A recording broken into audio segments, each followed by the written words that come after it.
I'd say welcome to Austin, but man, I feel like Austin has kind of turned into your second home with as often as you're here to perform at the Mothership and elsewhere. So I guess welcome back is the better way to say that.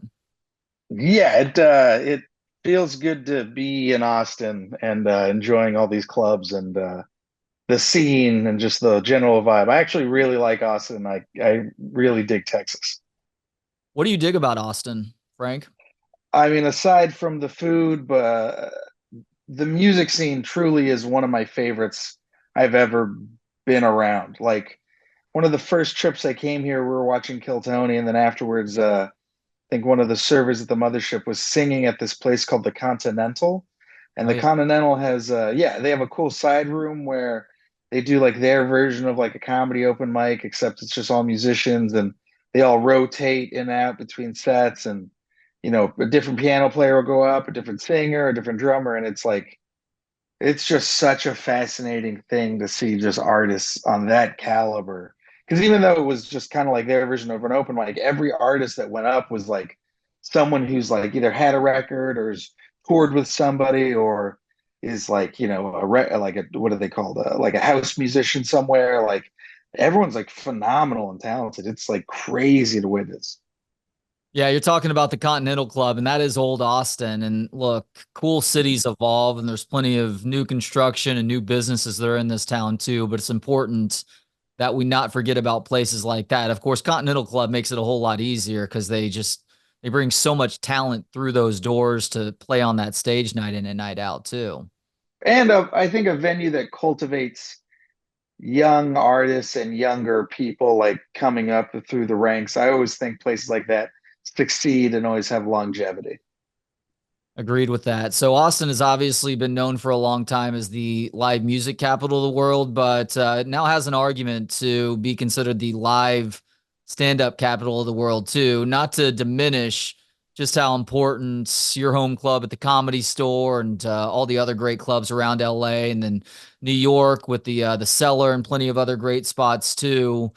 Don't have some say so there, but considering that Austin, it really is about the stand up first and foremost, and you're not having to worry about chasing that sitcom deal or any other aspect of Hollywood. I would imagine for you as somebody who is just champing at the bit for stage time, it's nice to cut through all the BS and just get up on stage and make people laugh.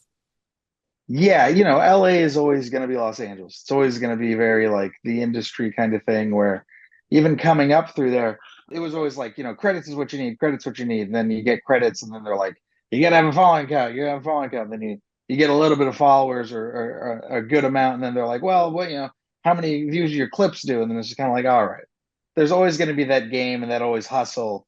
And I guess it's important. I guess it's needed. People need to fill seats. People, venues need to make money, all that stuff.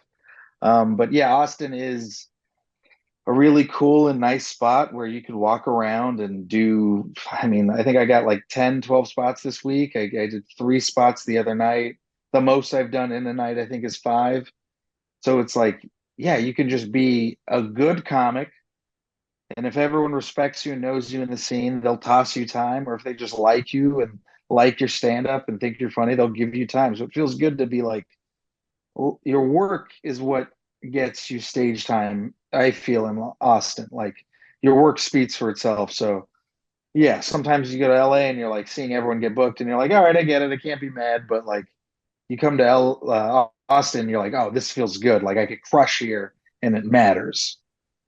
And plus, with the exception of the Cap City Comedy Club, which is up in the Domain, all of these clubs are within walking distance of one another. Like Yeah.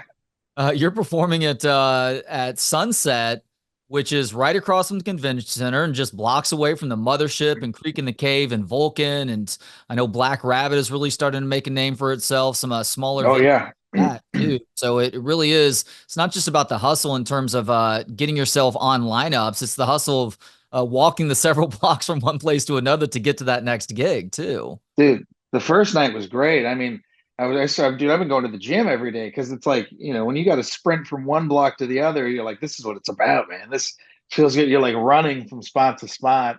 And then you're like, yeah, you can do this in New York, but you got to take a train. And then sometimes you miss, and it's a whole thing, and you really got to time it right. LA, you got to drive. God, like if you're lucky, you can do the store, the Laugh Factory, the Improv. Even then, you got to like find parking, you got to drive. It's a whole thing.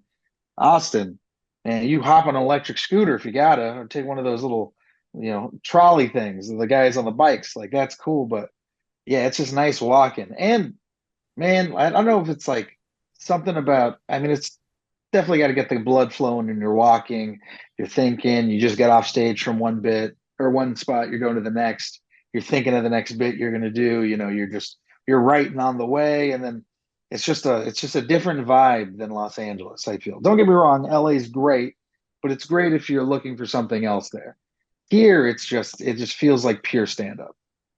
Yeah, and if you really need a taste of LA as you're walking from club to club in Austin, there is the occasional machete wielding homeless person screaming. Yeah, yeah, absolutely. Yeah, your guys' homeless people are way different than ours. Ours are like, people who like chase their dreams and then, it didn't pan out. Like here, it's like they all look like they're survivalists who can like, you know, survive in the wilderness because kind of they are. It's like 110-degree weather. They have to find water and food, and it's like I wouldn't want to fight any single homeless person I've ever seen on Sixth Street. They're insane. Even the ones without limbs look like they could beat me up. Agreed with that. So as far as Sunset is going, Sunset Strip Comedy Club, you are headlining there this Saturday night. People can go to Sunset Strip ATX to snag tickets. Embarrassing admission out of me. I haven't been to this club just yet. I've wanted to go these last 2 weekends. Catherine Blandford was headlining last Saturday. You're here this Saturday. I've been out of town these last couple of weekends, though. So, what is it that you love about Sunset? Because I know that you have performed there in the past. One of the reasons I love it is because it's run by two of my favorite people. It's also just a beautiful venue. It's kind of got an old like rock club kind of feel, but it's also just a cool venue that really works with the young comics and is trying to like make a name for itself as like one of the other clubs that like you could be a young comic, you could show up, you could work there, you could get stage time, and then move on to one of the other clubs. Like it's a cool place to come and start if you're moving to Austin.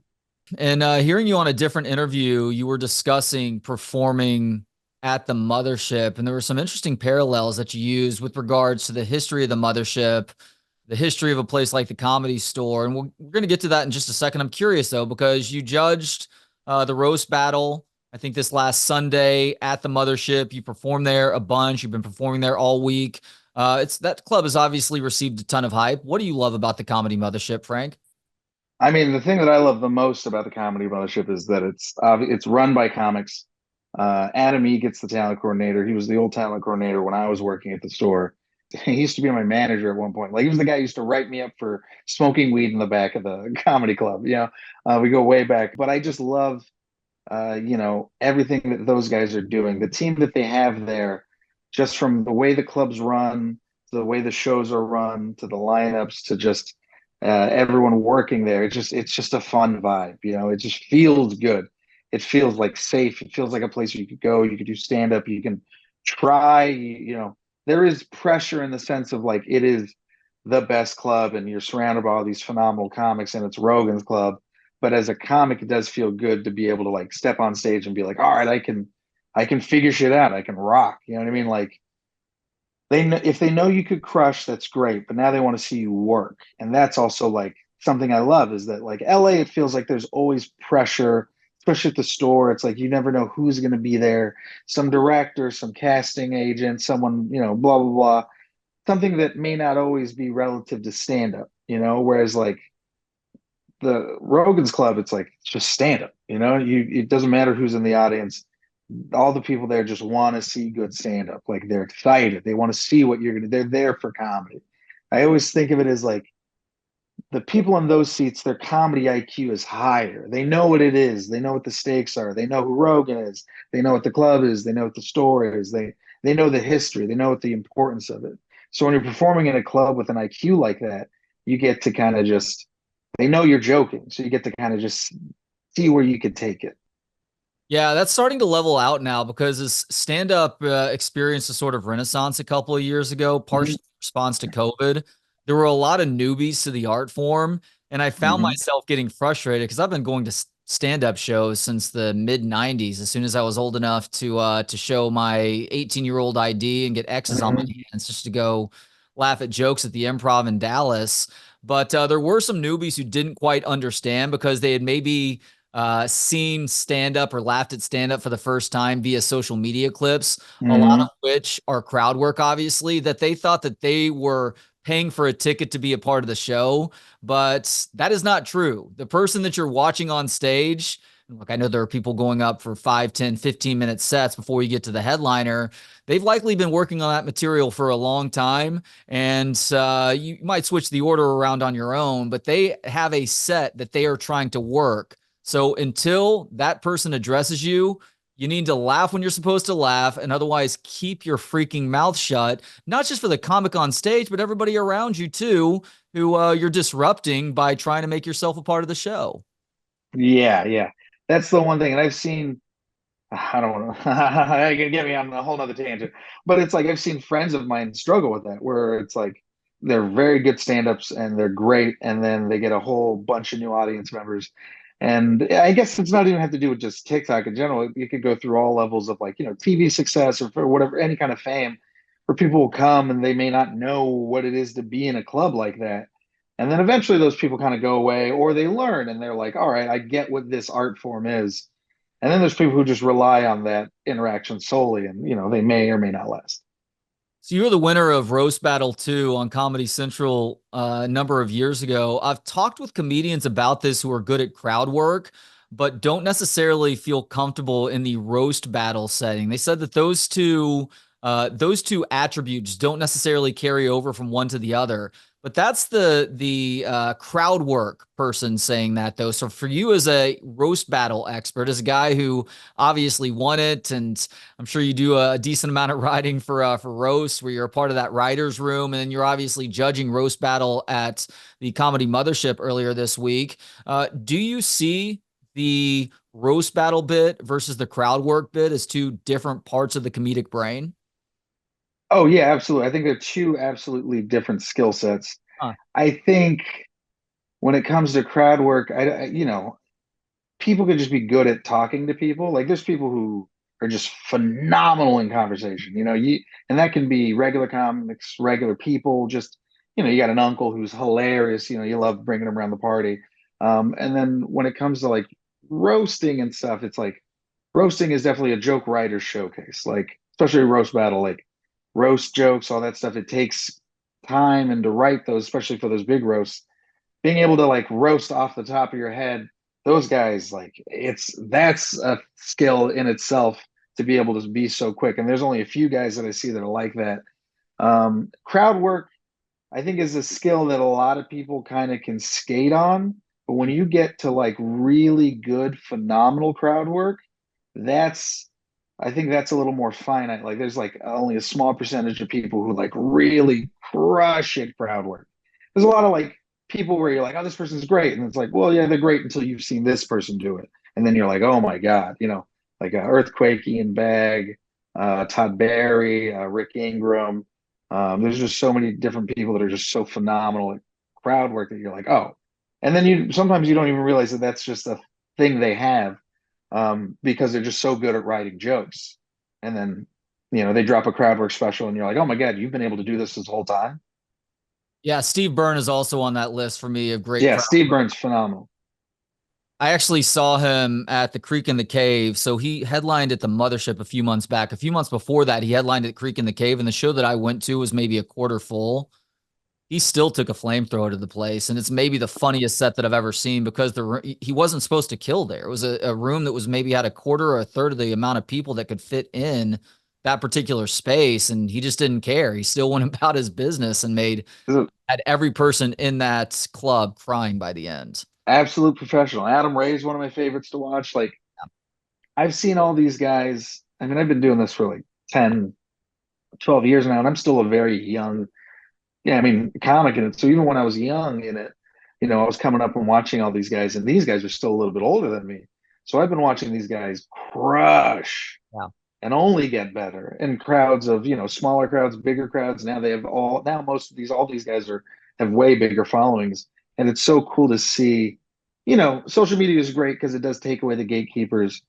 Um, everything levels out, but it is cool to see all these older guys that are now starting to blow up more because of social media, and they've always been grinding and they've always just been good. But now it feels great for them to finally be seen by everybody. Like Ian Bagg, I think is Ian Bagg and Brad Williams are both blowing up on social media, and those two guys, I'm like so excited and proud that people are starting to realize how great they are.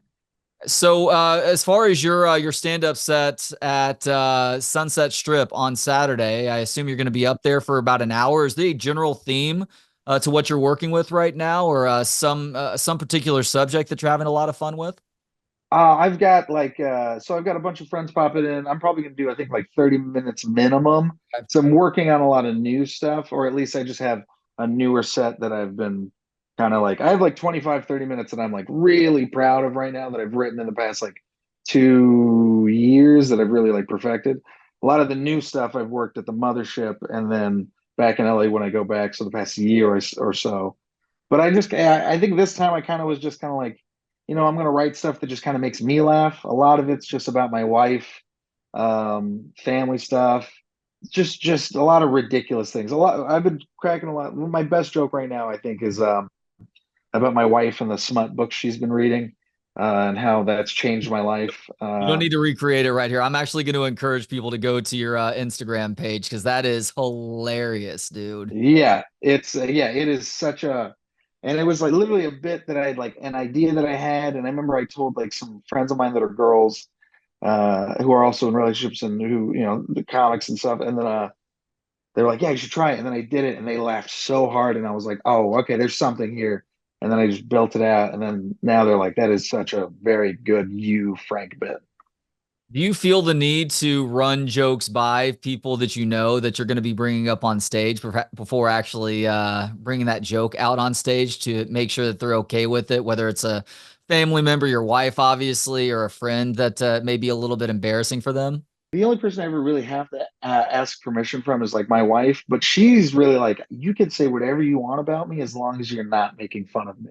And Yeah. that's pretty much like the ground rule. And even then, it's like, I mean, I try to be like respectful to like my wife and her family. You know what I mean? I'm not like anything crazy, but they don't give a shit that I talk sex. Like her dad makes inappropriate jokes to me. You know what I mean? Like I remember when I was filming something. They were just filming my set for the Netflix festival. Like I was just filming it so I can clip it up. Nothing like special or anything or too crazy. But her dad was just like, or her mom was like, "Don't make any sex jokes about us." And her dad was like, "What?" And I was like, "We all were like, what? Why would I make any sex jokes about you guys? Like I would make sex jokes about me and my wife. Like I can understand that, but why would you? Like that's a weird request. Like and then her mom was like, I don't know. And then her dad was like, yeah. And then he was like, her mom was like, you can make sex jokes about your wife. And then her dad was like, no, I don't want to hear that. And I was like, how about this? I was like, I'll do a couple jokes. If they go viral, if they do well, I'll buy you guys a new like house or a new toy or something. And then without skipping a beat, he looks at me and he goes, you can buy my wife a new toy. And I was like, this is so gross that you make these inappropriate jokes. And then I can't make, like, what do you, but these, he's a funny guy. I love him to death. He's one of my favorite like in-laws. I mean, my father-in-law's, he makes me laugh. So yeah, he's a great dude. You know, it's funny. A trope is that the in-laws suck and you hate your in-laws being around. I got lucky in that regard too. Like my mother-in-law lives 5 minutes from us, and I've got my wife and I have a 9 and 7 year old. They love her. She's happy to come help out with the kids anytime she wants to. And I guess to be a little bit too blunt right now on the airwaves, I'm kind of her drug mule too. Occasionally she needs a cannabis hookup, and so I know where to get it. She moved down from the Chicago area several years ago, so I'm happy to help her out with that. She always offers to pay. I'm like, kidding me? You never ask us to pay whenever you babysit for us. This is the Of least I course. It's the least you can do. Yeah.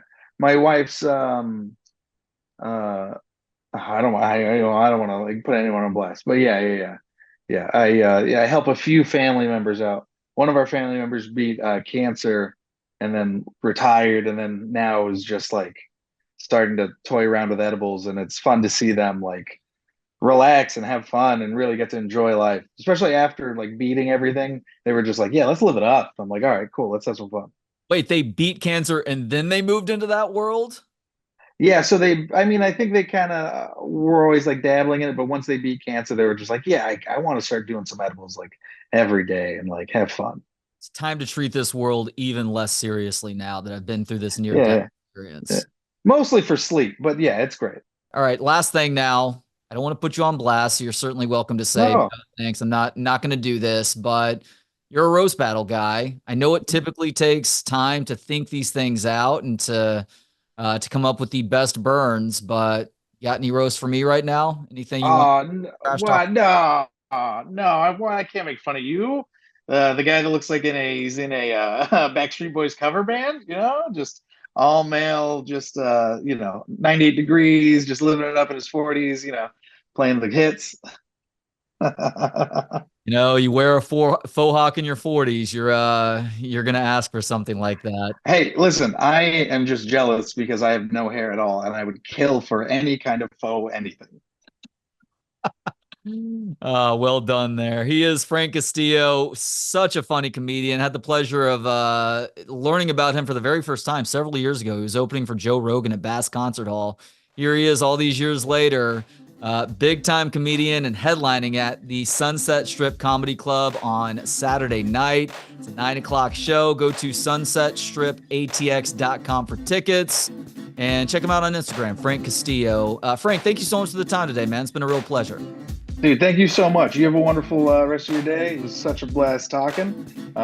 Thanks. Whether you're watching on YouTube, watching and listening on Spotify, or listening anywhere else, Apple or otherwise, I do appreciate you subscribing if you have not already, and click thumbs up if you liked today's episode. Thanks to Gentleman Jesus for the intro and outro music. Hear more of his work at gentlemanjesus.com. Thanks to you for hanging out. For more of the show and to connect on social media, visit booksonpod.com. Talk to you next time.